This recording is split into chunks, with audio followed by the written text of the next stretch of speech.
On the face of it, scene 2 and 3, this is the second part of the video. This is only for St. Xavier College students and it is an intellectual property of St. Xavier's College. A quick recap of whatever we have done. We saw that in scene 1, Derry and Mr. Lamb come into contact, and we also saw that Derry had constantly negative thoughts in his mind. Derry क्या करता है, हमेशा उसके दिमाग में negative thoughts चलते रहते हैं, लेकिन फिर भी जब वो मिस्टर लैम के एसोसिएशन में आता है, उनके कॉन्टैक्ट में आता है, उनसे बातचीत करता है, तो मिस्टर लैम उसकी पर्सपेक्टिव को पूरी तरह से चेंज कर देते हैं. और फिर जब वो बताता है कि उसके फेस में फायर अटैक नहीं हुआ था बल्कि एसिड गिर गया था और उसकी वजह से उसका फेस वैसा है. जब बहुत सारे इंसिडेंट्स डेरी शेयर करता है, बताता है कि घर में भी उसके बारे में लोग बात करते हैं कि उसकी ज़िंदगी कैसे चलेगी, तब मिस्टर लैम्ब उसको डांट कर ये कहते हैं कि तुम्हारे पास तो 2 हाथ है, 2 आँखें हैं, तुम्हारे पास अच्छे खासे सब कुछ अच्छा खासा है, तो फिर क्यों नहीं तुम्हारा लाइफ अच्छा चलेगा. He says and if you choose and if you set your mind into it you can get on better than all the rest. मतलब तुम दूसरे लोगों से बहुत बेहतर बन सकते हो अगर तुम इस बात को ठान लो. इस बात पे डेरी बिल्कुल, हम देखते हैं towards the end of the scene, पूरी तरह से उसका पर्सपेक्टिव लाइफ के लिए चेंज हो जा रहा है और वो नेगेटिव से पॉजिटिविटी की ओर बढ़ रहा है. इसी नोट पे सीन 1 एंड होता है और हम देखते हैं कि सीन 1 एंड होते ही डेरी अपने घर वापस जा रहा है और मिस्टर लैम्ब को ये प्रॉमिस करता है कि वो वापस ज़रूर लौटेगा. We see that scene 2 starts in Derry's house. Scene 2 जो कि एक नया सीन है, स्टार्ट हो रहा है डेरी के घर पे, जो 2 लोग के कन्वर्सेशन को डिपिक्ट करता है. It talks about the conversation between Derry and his mother. The mother constantly warns Derry in this scene, says कि तुम क्या जानते हो उनके बारे में, तुम क्या ये समझते नहीं हो कि मुझे उनके बारे में पता है. तो डेरी बोलता है कि you shouldn't believe everything that you here about him. तो यहाँ पे किसके बारे में बात हो रही है? मिस्टर लैम्ब के बारे में. उसकी मम्मी को पता है कि डेरी मिस्टर लैम्ब से मिल के आया है और तब वो उसको वार्न कर रही है कि वहाँ मत जाना. Mother also says that I have warned you not to go there, क्योंकि यहाँ आए हुए हमको 3 महीने हो चुके हैं और 3 महीने में मुझे जितनी जानकारी उनके बारे में है उससे मैं तुमको सिर्फ यही कह रही हूँ कि तुम वहाँ नहीं जाओगे. तो डेरी इस बात का जवाब देता है कि मैं वहाँ क्यों, आप डर रही हैं, मैं वहाँ क्यों नहीं जा सकता. And I want to be there and sit and listen to things. तो उसकी मम्मी बोलती है लिसन टू वॉट. तब वो जवाब देता है bees singing, him talking.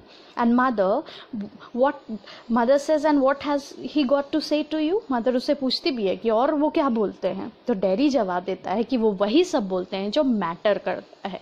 Things that matter, things that nobody else has ever said, things I want to think about. Then you stay here and do your thinking. You are best off here. उसकी mother उसको डांट के बोलती है. जब dairy उसको ये बताता है कि मैं वहाँ जाना चाहता हूँ क्योंकि वो ऐसी बातें बोलते हैं जो ज़रूरी है और इसलिए मैं वहाँ पे जाके उनसे बात करके सोचना चाहता हूँ चीज़ों के बारे में. तो उसकी मम्मी क्या बोलती है, तुम यहीं घर पे ही रहोगे और तुम कहीं नहीं जाओगे और जितना तुमको सोचना है तुम यहीं सोचो. इस बात को सुन के डेरी जवाब देता है कि मुझे यहाँ बिल्कुल अच्छा नहीं लगता. वो कहता है आई हेट इट हियर. तो उसकी मदर उसके साथ बड़ा सिंपथाइज करके उससे बात करती है, बहुत प्यार से उसको समझाती है कि you can't help the things that you say. I forgive you. It's bound to make you feel bad things and say them. I don't blame you. उसके चेहरे के बारे में बोलती है कि तुम्हारा चेहरा क्योंकि ऐसा है तो इसलिए ये ख़राब चीज़ें तुम बोल रहे हो और तुम ख़राब चीज़ों को फील करते हो और तुम्हें अच्छा नहीं लगता, लेकिन मैं इसके लिए तुम्हें जिम्मेदार नहीं ठहराती हूँ. इस बात पे डेरी फिर से जवाब देता है कि इससे मेरे चेहरे का कोई भी रिलेशन नहीं है. It has nothing to do with my face and what I look like. I don't care about that and it's not important. It's what I think and what I feel and what I want to see, find out and hear. तो वो बोलता है क्या कि मेरे लिए ये सब फ़र्क नहीं पड़ता है कि मेरा चेहरा ख़राब है, मेरे लिए ये इम्पॉर्टेंट है कि मैं क्या फ़ील करता हूँ, मैं क्या सोचता हूँ, मैं क्या देखना चाहता हूँ, मैं क्या ढूंढना चाहता हूँ और मैं क्या सुनना चाहता हूँ, ये मेरे लिए ज़्यादा इम्पॉर्टेंट है। डेरी ये भी कहता है कि मैं वापस उस गार्डन में जाऊंगा सिर्फ मिस्टर लैम को हेल्प करने के लिए, to listen to things, but I am going. उसकी मम्मी उसको बहुत डांटती है और वो कहती है कि नहीं, तुम कहीं नहीं जाओगे, यू विल स्टॉप हियर। तब इस बात पे डेरी जवाब देता है, oh no, because if I don't go back there I will never go anywhere in this world again. ये लास्ट पार्ट है सीन 2 का, जब डेरी बिल्कुल दौड़ता हुआ घर से बाहर निकलता है और वो कहता है कि वो वहाँ से जाना चाहता है मिस्टर लैम के पास, क्योंकि अगर आज वो वहाँ से नहीं निकलेगा तो शायद वो कभी ना निकल पाए। और इसी बात पे डेरी एक्सेप्ट्स कि वो इम्पेयर्ड है, लेकिन वो रेडी है दुनिया को उसी तरह से फेस करने के लिए। तो यहाँ पे ये सीन एंड क्या होता है, जब डेरी बोलता है कि उसको ये दुनिया चाहिए। He says I want the world, I want it, and then he leaves his house and he goes to the garden. So यहाँ पे ये सीन बहुत इम्पॉर्टेंट है, क्योंकि यहाँ पे हम क्या देखते हैं कि डेरी एक्सेप्ट कर रहा है कि वो इम्पेयर्ड है, उसका चेहरा जला हुआ है, उसमें फ्लॉ है, और उस फ्लॉ को एक्सेप्ट करके आगे बढ़ना चाहता है। तो यहाँ पे यही सीन बता रहा है। फिर हम आगे बढ़ेंगे सीन 3 की तरफ, जो कि again is a description of mister Lamb's garden. Mister Lamb क्या कर रहे हैं अपने गार्डन में, he is picking up apples. वो लैडर पे चढ़ के एप्पल तोड़ रहे हैं। थोड़े एप्पल्स इधर उधर गिर रहे हैं, थोड़े एप्पल्स को वो पकड़ के खींचने की कोशिश कर रहे हैं, ब्रांच को बहुत ज़ोर से पुल कर रहे हैं। उसी में क्या होता है, एक क्रैश होता है, एक एक्सीडेंट होता है जिसमें लैडर नीचे गिर जाता है, जिसमें जो सीढ़ी लगा के मिस्टर लैम ऊपर चढ़े थे वो नीचे गिर जाती है। And then there is a silence. Branch वापस से अपनी जगह पे चला जाता है, मिस्टर लैम नीचे गिर जाते हैं, बहुत ज़ोर की आवाज़ आती है। एंड देन उसी टाइम पे क्या होता है, डेरी एंटर करता है गार्डन में। चारों तरफ शांति है और डेरी मिस्टर लैम की तरफ दौड़ता हुआ जा रहा है, क्योंकि वो देखता है कि मिस्टर लैम गिर चुके हैं। और वो कहता है, you see I came back, you said I wouldn't and they said but I came back, I wanted. और वो देखता है और वो मिस्टर लैम को देख के रोने लग जाता है।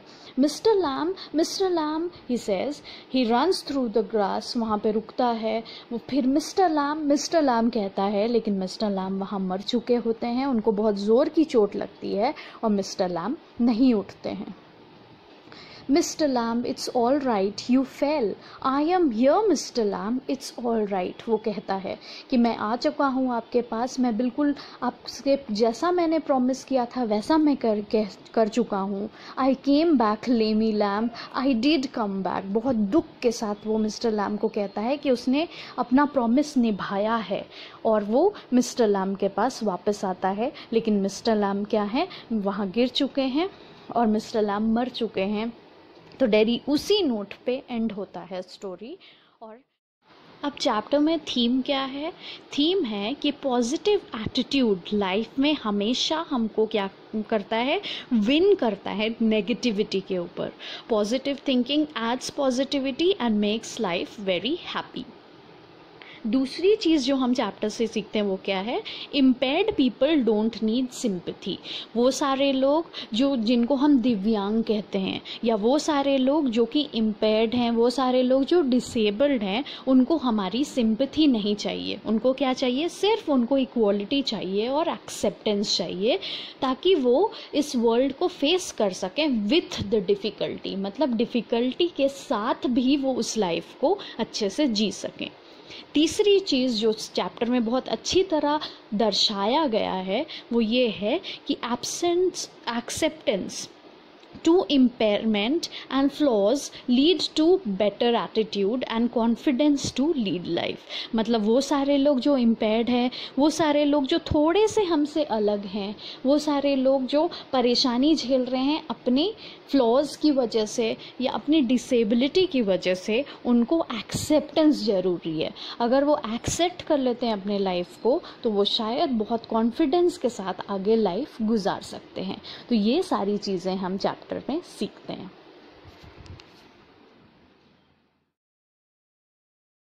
अब what we learn from the play से हम क्या सीखते हैं, ये जो कहानी है on the face of it, उससे हम क्या सीखते हैं. Derry being a personality who is pessimist turns into an optimist. मतलब डेरी जो नेगेटिव थिंकिंग का पर्सनालिटी है वो क्या हो जा रहा है, एंड में हम देखते हैं कि वो पॉजिटिव थिंकिंग उसमें आ जा रहा है. क्यों? क्योंकि वो मिस्टर लैम्ब से बातचीत करता है और उससे थोड़ी बहुत जो कन्वर्सेशन उसकी हुई है सीन 1 में, वो बहुत बड़ा चेंज उसकी पर्सनालिटी में लाया है. मिस्टर लैम्ब की कहानी को अगर हम देखते हैं, मिस्टर लैम्ब के कैरेक्टर को हम देखते हैं तो हम क्या देखते हैं कि ही इज़ ऑल्सो लोनली. वो खुद भी अकेले हैं लेकिन he has a very strong will power और उनकी पॉजिटिव थिंकिंग ही उनको क्या कर रही है, हेल्प कर रही है लाइफ आगे गुजारने में. तीसरी चीज़ जो हम इस स्टोरी से सीखते हैं वो क्या है कि कई बार पेरेंट्स बहुत ओवर प्रोटेक्टिव होते हैं. इम्पेयर्ड चाइल्ड के तरफ उनका एटीट्यूड थोड़ा सा अलग होता है, लेकिन हर एक पेरेंट को क्या कोशिश करनी चाहिए कि वो उनको बेसिक सर्वाइवल ट्रेट्स सिखाएं. मतलब जो छोटी छोटी चीज़ें चाहिए होती हैं दुनिया में आगे बढ़ने के लिए, लाइफ गुजारने के लिए इंडिपेंडेंट होकर, वो सिखाना ज़रूरी है. अगर दिन भर हम उनका केयर करते रहेंगे, ओवर कंसर्न रहेंगे, उनको कहीं जाने नहीं देंगे, कुछ सीखने नहीं देंगे, तो उनके जाने के बाद शायद उन बच्चों का लाइफ या वैसे लोग जो इम्पेयर्ड हैं उनका लाइफ बहुत डिफ़िकल्ट हो. तो इसलिए पेरेंट्स को भी थोड़ा ध्यान देना चाहिए. पॉजिटिव थिंकिंग बहुत ज़रूरी है लाइफ में कॉन्फिडेंस लाने के लिए, ये भी हम सीखते हैं. और पूरे लाइफ की तरफ एटीट्यूड चेंज हो जाता है अगर हम पॉजिटिव थिंकिंग रखते हैं तो. Impaired people need acceptance and inclusive mindset. मतलब वैसा नहीं करना चाहिए कि इम्पेयर्ड लोग हैं तो वो इम्पेयर्ड के साथ ही रहे, जो लंगड़े लोग हैं वो लंगड़ों के साथ ही रहे, जो ब्लाइंड लोग हैं वो ब्लाइंड के साथ ही रहें. लेकिन क्या होना चाहिए, एक मिला जुला अप्रोच होना चाहिए, एक इंक्लूसिव अप्रोच होना चाहिए जिसमें हर तरह के लोग को हम क्या करें, इंक्लूड करें. सिंपथाइज नहीं करें लेकिन उनको एक्सेप्ट करें जैसे वो हैं वैसे ही.